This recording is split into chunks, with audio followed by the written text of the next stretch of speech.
Hey guys, today I'm going to tell you how to schedule power on or off on Vivo V50 Lite 5G. If you're using Vivo V50 Lite 5G and now you want to make a schedule of power on or off on your phone, so let's see how can you do this. You just have to go for settings.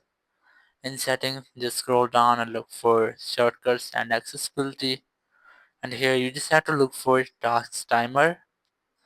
And here just select schedule power on or off. From here, you'll get the two schedule of power on and two for power off. You can easily customize them if you want. Just select one of them. Select time to customize time as you want. And after that, you can easily select the days for repetition of the schedule. And after that, just have a done. And after the customization, you just have to enable the setting.